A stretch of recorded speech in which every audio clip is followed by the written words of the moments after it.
இந்த சாப்பாடு தேவாமிரதம் மாதிரி இருக்கும்.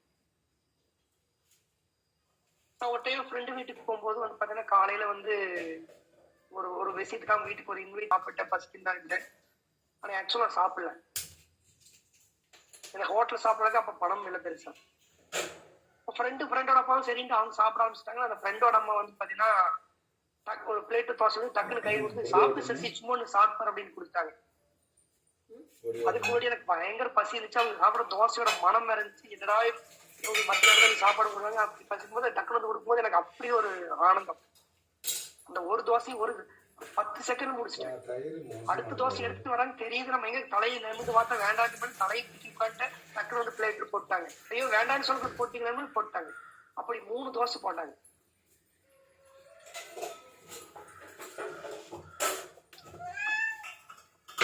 ஒரு அம்மாவுக்கு தெரியும் பசிங்கன்னு.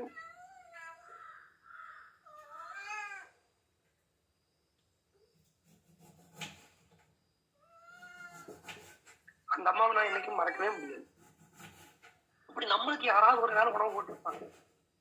அகால நேரத்துல வீட்டுக்கு போயிருப்போம், ஃபோர்ஸ் பண்ணி அப்ப இங்க சாப்பிடாம போயிருப்பாங்க, சாப்பிட வச்சிருப்பாங்க. அவங்களுக்கு பொறுத்தளவுக்கு ஒரு தோசையோ ஒரு இட்லியோ இருக்கலாம். ஆனா நம்மளுக்கு அந்த நேரத்துல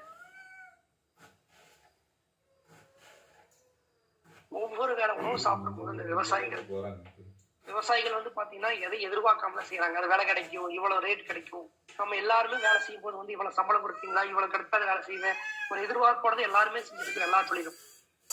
எனக்கு அது லாபம் கிடைக்குதோ நட்டமாகுதோ, என் தொழில் பணி செய்து கிடப்பதுன்னு சொல்லி செய்ய ஒரே மக்கள் வந்து பாத்தீங்கன்னா விவசாயிகள் தான்.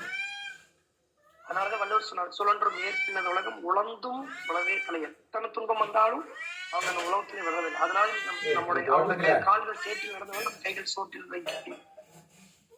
ஒவ்வொரு செகண்ட் அந்த விவசாயிகள் நன்றி சொல்லணும். விவசாயிகள் கொண்டு வந்தாங்க அத்தனை பேருக்கும். உங்களுக்கு அந்த மாதிரி கிடைச்ச ஒரு உணவு நினைச்சு பாருங்க. ரொம்ப பசியோடு இருக்கும்போது கிடைச்ச என்னைக்காவது உணவு, அது ஸ்கூல்ல போட்ட லஞ்ச் கூட இருக்கலாம். நம்மளுக்கு கிடைச்ச வேலை, எத்தனை பேர் வேலையில்லாம கஷ்டப்பட்டு இருக்காங்க. வேலையெல்லாம் பையனுக்கு ஸ்கூல் ஃபீஸ் கட்ட முடியாம கவர்மெண்ட் ஸ்கூலுக்கு மாத்தினவங்க இருக்காங்க. இந்த கொரோனா டைம் வீட்டுல ஒய்ஃப் கிட்ட வந்து திட்டு வாங்கிட்டு இருக்கிற ஹஸ்பண்ட் இருக்காங்க, அவமானப்பட்டுட்டு சம்பாதிக்க முடியாம. நம்மளுக்கு கிடைச்ச வேலையில் இருக்கும் அப்படின்னா பி கிரேட்ஃபுல் ஃபார் தட். பிரச்சனை இருக்குல்ல, it's okay.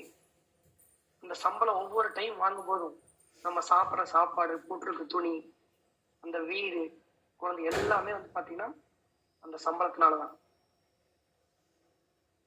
Be thankful for that. அதை கொடுக்குற அந்த மேனேஜர் பிரச்சனை திட்டு, இட்ஸ் ஓகே. இந்த company, be grateful for that.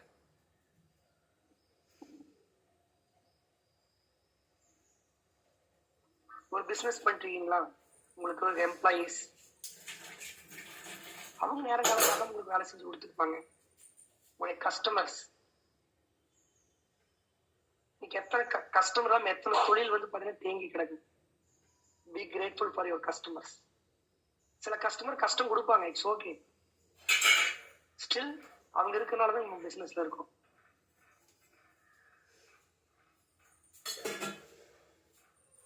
Be grateful for your body. ஒவ்வொரு உறுப்புக்கு நன்றி சொன்னா அதுக்கு ஒரு நாள் ஆகும்.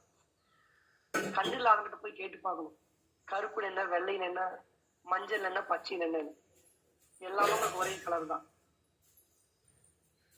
நம்மளால எல்லாம் நிரம்பிச்சு பார்க்க முடியுது.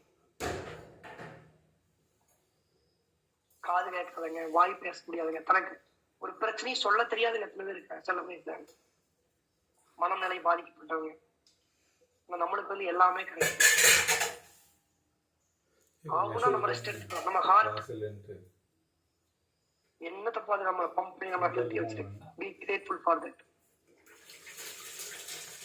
சுண்டு வரதா இல்லாம இருந்தா இப்படி இருக்கும். அந்த கால் எவ்வளவு ஓடுறோம், நடக்கிறோம், எத்தனை நேரம் அந்த காலை பார்த்து ஒரு நன்றி சொல்லியிருக்கும். கால் எல்லாம் மரக்கட்டி வச்சு நடக்கணும், போய் பார்த்தா தெரியும் இந்த காலுடைய வேல்யூ என்ன அப்படின்னு.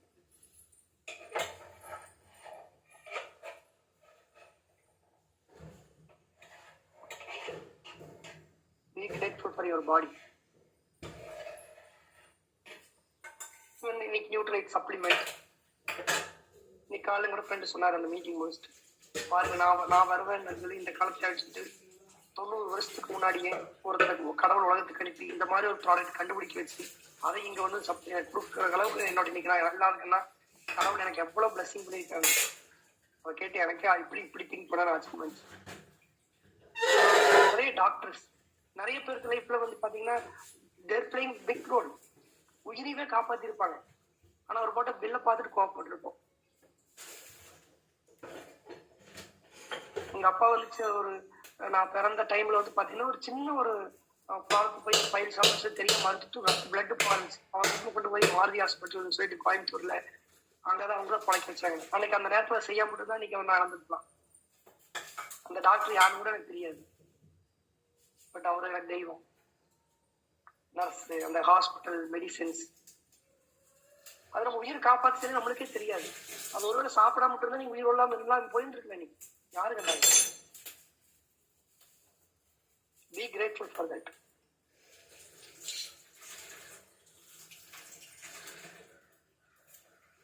அதே மாதிரி லைஃப்ல நடந்த நெகட்டிவ் எக்ஸ்பீரியன்ஸ் அது நடந்தது பின்னாடி நினைச்சு பார்த்தா அதுல இருந்து நம்ம வாழ்க்கை எவ்வளவு பாசிட்டிவ் மாறி இருக்கு. சில நடந்திருக்கும், சில துரதிருஷ்டமான சம்பவம் நடந்திருக்கும். அதெல்லாம் உங்களுக்கு ஒரு பாடம் கத்துட்டு உங்களை வந்து ஸ்ட்ரென்தன் பண்ணிருக்கு, உங்களை அடுத்த கட்டத்துக்கு எடுத்துட்டு போறக்காக. Be grateful for the new experience, bad experience that strengthen you. ஒவ்வொரு டைம் ஜிம்முக்கு போய் ஒர்க் அவுட் பண்ணுற ஒரு பெயின் ஆனாதான் மாஸ்டர் சொல்லுவாங்க மசில் பில்ட் ஆகுது. உங்க வாழ்க்கையில் நடக்கக்கூடிய ஒவ்வொரு சோதனையில வந்து building you, strengthening you, so that அடுத்த பெரிய பிரச்சனை போது நீங்க அதை ஸ்டெபிளா தாங்கி நிற்க முடியும். மரத்துக்கு தண்ணி கிடைக்காத போது அந்த வேர் வந்து ரொம்ப தூரம் போகும், அந்த வேர் ரொம்ப டெப்தா ஸ்ட்ராங் ஆகும். அப்பதான் எவ்வளவு புயல் வந்தாலும் அந்த மரம் ஸ்ட்ராங்கா நிற்கும்.